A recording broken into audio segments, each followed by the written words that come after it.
So what's good, TMG fam? Listen, we still searching for the truth, answers to our past, and we're going to continue down that pathway. So the next video we're going to get into, man, is sudden discovery and advanced civilization hidden in Antarctica.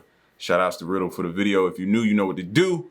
Hit that subscribe button, join the fam. Let's check this out. Step pyramids were the favorite architectural forms of these ancient builders. It seems apparent that they were created by the same advanced civilization. However, these temples are in totally different parts of the planet. This Chichen Itza complex is located in Mexico, the Pyramid of Djoser is in Egypt, and the Ko-Ker Sanctuary was discovered in Cambodia. Textbooks will tell you that all these very similar step pyramids were built by different primitive societies independently of one another. But the weirdest thing is that these almost identical structures are separated by hundreds or even thousands of years and a distance of half the world. And if we assume that they were really created by representatives of the same ancient advanced civilization who could easily cross the oceans, that's the development level close to the 20th century. Yo. Scientists Just thinking about that, how is that possible? They didn't have the communication technology that we have to coordinate, you know what I mean, building the same type of structures. How does that even, that's mind-blowing right there. have found even too many suspicious buildings, the appearance of which they can't fully explain, or don't even try. In the US state of Ohio, there's such a strange human-made hill. It's called the Great Serpent Mound. Experts are still arguing about the age of the complex stretching for 440 meters. The generally accepted version states that the snake-shaped mound was built by representatives of the Fort Ancient culture around the year 1000 CE. Allegedly, there was just no one else who could do it. However, this version hasn't convinced everyone. British journalist Graham Hancock doubted such conclusions and decided to conduct an alternative study. Not far from the Serpent Mound, he came across a whole complex of ancient burials related to the Adena culture, which is 1,500 years older than Fort Ancient. But the most incredible thing is that the Serpent Mound apparently rests on the ridge of an ancient meteorite impact crater. The tested samples showed that this collision occurred no earlier than 125,000 years ago, leaving behind a powerful magnetic anomaly. Compass needles literally go wild in this area. Surveyors were able to accurately determine the cardinal points on the Serpent Mound only 100 years ago, while ancient people did it a couple of thousand years earlier without special equipment. They managed to do even more. The head of the serpent aligns with the summer solstice sunset, and the curves of the mound serve as an astronomical calendar. And according to the conventional version, all this was built by people who could only build huts and sharpen spears for hunting. But what if this primitive society just occupied the more ancient complex built by someone else much earlier? Especially considering the fact that in another corner of the world, we found traces of an unknown ancient civilization with extraordinary construction skills. Scientists initially paid little attention to the half-ruined Gobekli Tepe temple complex in Turkey. The first study showed that it was built only about 2,000 years ago. Gobekli Tepe would have remained interesting only to specialists if they hadn't discovered at least 16 more ancient underground halls during the final excavations. Hence, the total area of the complex could reach about 20 square kilometers, and that's only what we've managed to find. That's almost like half of Manhattan. The examinations show that the oldest of the halls date back to the 10th millennium BC. And that's even before the emergence of any modern civilization. Scientists believe that in those times, hunter-gatherers still flourished on Earth. What could make them suddenly unite to build the monumental Gobekli Tepe? Science has no clear explanation for that. There's no way our ancestors could receive the group text It that could have been anything. A number of things could have played in as far as factors of them banding together, bro. When your back's against the wall, what do? You figure out things that's going to help you progress forward in your situation, whatever you're dealing with. Whether it be for them back then, climate. Climate could have been just drastically changing. You know, sometimes we look at the weather and we say, what? Yo, this is the worst we've ever seen it. You know what I mean? And you start doing things to prepare yourself to combat the weather. We saw all those storms, snowstorms happen this year, and people were I bet next year they have different plans in place, correct? It's no different. We got to stop looking at them like they didn't have the brain or the wherewithal to say, okay, this just happened. This probably happened. Let's put our heads together and figure something out. You know what I'm saying? for that. There's no way our ancestors could receive the group text that ushered in a new era for humankind. Moreover, Giulio Magli, a professor at the Polytechnic University of Milan, discovered that Gobekli Tepe was not a temple, but a real observatory. That's because the middle lines between the central monoliths of the complex coincide with the azimuths of Sirius during the summer solstice. These unknown ancient people knew a lot about not only the technology of construction, but also astronomy. Then what could prevent them from traveling around the world? Ancient maps testify in favor of the version of an advanced ancient civilization that was actively exploring the globe. On the map of 1513, we can see Antarctica. But how did it get there if our seafarers discovered the fifth continent only 300 years later? The ancient map has some more mysteries. For example, the coastline of Antarctica, now hidden by the ice, is depicted with remarkable accuracy, as if someone knew what the continent looked like in the distant past. Modern science managed to study such details only in the 60s of the 20th century. But who could possibly beat us by hundreds or even thousands of years? Could it be the builders of a giant pyramid on Antarctica's surface? This is a fragment of a satellite image of the Ellsworth Mountains taken in 2016. Are these the remnants of the Antarctic metropolis of an ancient advanced civilization? The creator of the mysterious map, sailor Piri Reis, claimed that he had copied his sample from a very ancient document from the already destroyed Library of Alexandria. And by the way, this is in the vicinity of the Great Pyramids of Giza. What if the ancient builders left detailed instructions for the descendants, which were subsequently lost? But there's more to come. I wouldn't completely rule that out either. We often find drawings on different cave walls and different stuff like that.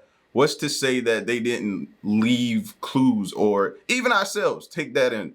What are we constantly doing? Burying things that way maybe the next civilization can find it. And you know what I mean? Even when we sent stuff into space to different planets, we sent things that if there is other life forms out there, they find it, they can start getting familiar, if they're not already watching, get familiar with our culture and things that we think of are of some significant importance.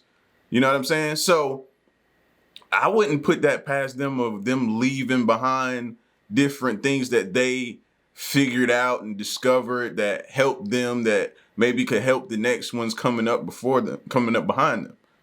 So I wouldn't rule that out. For the descendants, which were subsequently lost. But there's more to come. The outlines of 16th century South America, still poorly studied back then, are also strikingly accurate on the same map. Mountains, rivers, and some lakes are even marked on the continent itself. That is, in ancient times, someone not only saw this piece of land from the sea, but also managed to get deep into the continent. However, on the map of Piri Reis, there are inconsistencies even with our current knowledge of the world. On it, South America is connected to Antarctica by a small isthmus. But wait, could it be that tens of thousands of years ago, in the days of an unknown ancient civilization, these continents were really connected? After all, in South America... See, now that's a huge thing that would make sense, because before we're like, oh, how would that information get out to where everything kind of resembles themselves? But if this was back when the times where all the continents were together, then yeah, that makes more sense now. We've also discovered many pyramids, and we keep finding new ones to this day. Quite recently, researchers scoured the area surrounding a village in southern Bolivia using LiDAR scanners. And all of a sudden, under the jungle cover, they discovered a complex network of canals and the remains of several stone pyramids. Archaeologists found out that they belonged to the previously unknown Kasarabe culture, 1,000 years older than the Aztecs and Incas. It seems as if someone specifically taught Native Americans complex architectural skills, and then they were adopted by later civilizations. However, geologists strongly dispute this theory about the pyramids in Antarctica. In their opinion, this is not the result of human activities, but of a very specific erosion, as in the case of the famous Alpine Matterhorn mountain. But the debunking of only one pyramid does not change the fact that there are many ancient human-made monuments scattered around the world, and they're all suspiciously similar. Now, the ruins of the Gunung Padang Temple on one of the Indonesian islands no longer look so impressive. But in ancient times, it was a pyramid. Like the Great Serpent Mound, it also sits within an ancient crater. Scientists believe that the complex should be no older than 9,000 years. However, a recent radiocarbon analysis has shown that Gunung Padang's lower boundary date could push back the estimated date of construction by another 20,000 years.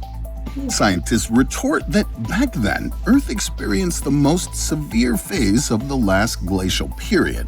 That's why people were clearly not up to creating enormous memorial complexes. But aren't we missing something important? Trying to fit Gunung Padang into our conventional history. The Ice Age is not as scary for an advanced civilization as it is for hunter-gatherers. These people could continue to travel the world constructing their pyramids. After all, they were found not only in Egypt, but in all corners of the world. This is the Prasat Bakse Cham Krong Temple in Cambodia, and here's the Monte Dakoti Sanctuary in northwest Sardinia, Italy. And all these buildings have striking similarities. The boulders of the construction in Argolis, Greece are joined so tightly that even a human hair can't squeeze through the joints. And all this is done without any fastening solutions. Near the city of Cusco in Peru, walls with similar masonry were found, even though these regions are separated by over 11,000 kilometers and the Atlantic Ocean. Moreover, if we look at pyramid monuments in Egypt, Japan, and even on Easter Island, we'll see the same story. Even the sculptures of these complexes have something in common. Compare artifacts from Bolivia, Turkey, Indonesia, and Easter Island, which can't possibly be reached without a well-developed fleet. Is it entirely accidental that the ancient Aztecs had a legend about a god named Quetzalcoatl, who allegedly came from across the sea in a boat that moved by itself without paddles? According to legends, it was Quetzalcoatl who taught people unprecedented skills, including the construction of pyramids. But here comes another strange coincidence. This image of superhumans passing on their knowledge is found not only in Aztec culture. The ancient inhabitants of Mexico fixed this event into stone by depicting a person granting gifts of divine knowledge. It looks like an ordinary modern bag, doesn't it? But similar scenes of knowledge transmission by ancient sages are found all over the planet. They're discovered in the most hidden parts of Gobekli Tepe, on the walls of the preserved Assyrian temples, and even in Sumerian arts and crafts. But if we assume that representatives of an ancient civilization could easily cross the oceans and bestow knowledge on primitive people, this would mean that their level of development was close to our 20th centuries. Could such a society disappear? And maybe before I might have been like, no way. But you watch several of these videos and the discoveries and different ways they built things and their masonry and all that type of stuff like that. You look at it and really sit back and you realize that that gap that we thought we had between them is actually a little bit more narrow than we think. Seriously. Here almost without a trace. In a recent article in Scientific Reports, American scientists announced the results of long-term excavations near the town of Tel El Hammam in Jordan. A 1.5-meter soil layer entirely consisting of burnt organic matter, ash, and bone fragments suddenly turned out to be the site of an ancient space disaster. Around 1650 BC, this settlement was instantly destroyed by an explosion of a previously unknown meteorite. Scientists scrambled to find at least some mention of such a cataclysm, but they found only biblical legends about the destruction of Sodom and Gomorrah literally by fire from the sky. So I guess myths are sometimes not really fiction. And although such a disaster wouldn't have been enough to wipe out an entire civilization, there is an ancient legend about a global catastrophe, which may also prove to have some grounds. The myth of the Great Flood can be found not only in the Bible, but also in the tales of the indigenous peoples of America, and even in the legends of Australian Aborigines. The ancient Finns even associated this event with the end of the world. If the flood was really so global, even an advanced ancient civilization would be in trouble. And some data indicate that approximately 13 to 15,000 years ago, our Earth experienced the so-called cataclysmic period. It's like all the storms on our planet were raging simultaneously. But what could have caused it? Soil samples of that period contain numerous nanodiamond deposits. These are microscopic crystals that are formed as a result of the powerful impacts of comets or asteroids. But if the flood was caused by the impact, where's the vortex? Richard Firestone, an analytical chemist at the Lawrence Berkeley National Laboratory in California, found that most nanodiamonds are found in soil samples from North America. But back then, the entire territory of modern Canada was covered with a thick ice crust. And if the comet hit it, the instantaneous melting of a tremendous amount of ice could create a devastating wave and, as a result, cause a global flood. However, it's not a sure fact that it could destroy an entire civilization at once.